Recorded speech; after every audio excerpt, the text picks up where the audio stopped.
नमस्कार, मैं तबरेज़ श्री अरविंदो सोसाइटी की तरफ से आप सभी का हार्दिक स्वागत करता हूं। आज हम बात करने जा रहे हैं एनसीईआरटी की कक्षा 4 के गणित विषय के एक पाठ जिसका नाम है खेत और बाढ़ के बारे में।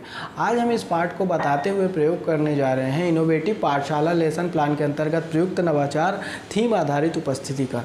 तो आइए इसकी नवीनता और उपयोगिता समझते हैं। विद्यार्थी दैनिक उपस्थिति दर्ज कराते वक्त अपने नाम या अनुक्रमांक के स्थान पर पाठ से जुड़े हुए कंसेप्ट को बोलते हैं, जिससे दीर्घकालीन तक उनको कंसेप्ट याद रखने में मदद मिलती है। तो आइए इसकी क्रियान्वयन को समझते हैं। इस नवाचार के माध्यम से जिस कंसेप्ट का पुनः अध्ययन किया जाता है वह है सामान्य ज्यामितीय आकृतियों के परिमाप की समझ। तो आइए कुछ पूर्व प्रबंध जो करना होता है शिक्षकों को वो देखते हैं। तो इस नवाचार के क्रियान्वयन के दौरान किसी खास पूर्व प्रबंध की ज़रूरत तो नहीं होती, बस शिक्षकों के लिए कुछ निर्देश होता है कि शिक्षक बच्चों का अनुक्रमांक क्रमानुसार बोलें और बच्चे जो होते हैं शिक्षक उनको निर्देशित करते हैं कि बच्चे को नवाचार क्रियान्वयन के दौरान अनुशासन का विशेष ध्यान रखना होगा।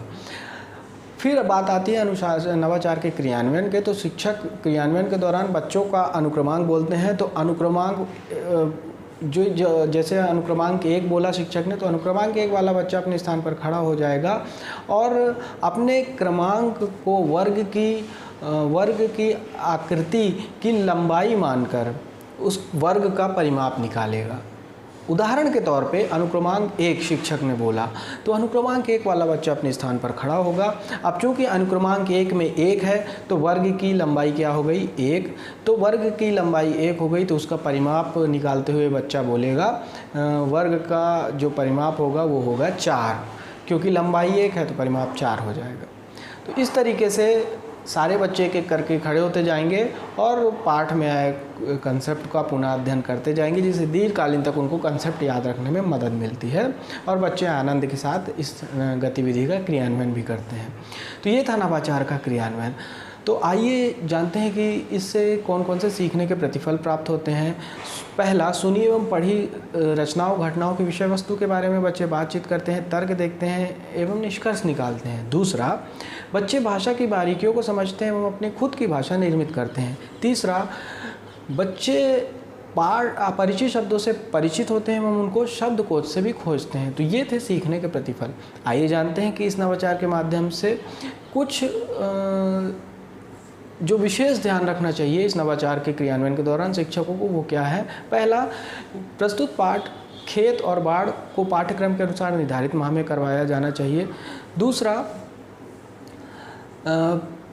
नवाचार अवधि का निर्धारण 20 मिनट रखा गया है। शिक्षक इसे अपने अनुसार बढ़ा या घटा भी सकते हैं। तीसरा, नवाचार क्रियान्वयन अवधि का निर्धारण पीटीआर रेशियो 30:1 यानी शिक्षक विद्यार्थी शिक्षक अनुपात 30:1 को आधार मानकर किया गया है। तो ये थे शिक्षकों के लिए कुछ विशेष ध्यान देने वाली बातें। आइए जानते हैं कि इस नवाचार के माध्यम से CWSN यानी चिल्ड्रन विथ स्पेशल नीड्स वाले बच्चों को क्या क्या लाभ होता है। तो पहला, बच्चे पाठ से जुड़े हुए कंसेप्ट को पढ़ते हैं एवं उनको कंसेप्ट से जोड़ते हैं तो उनकी स्मरण शक्ति में वृद्धि होती है।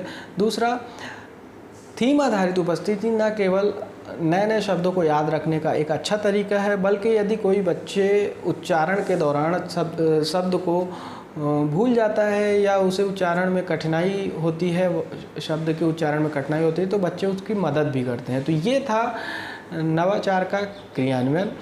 तो हम उम्मीद करते हैं कि आपको हमारा इनोवेटिव पाठशाला लेसन प्लान के अंतर्गत प्रयुक्त नवाचार थीम आधारित उपस्थिति बहुत अच्छा लगा होगा और आप इसको अपने विद्यालय में ज़रूर क्रियान्वित करवाएंगे, ये हम आशा करते हैं।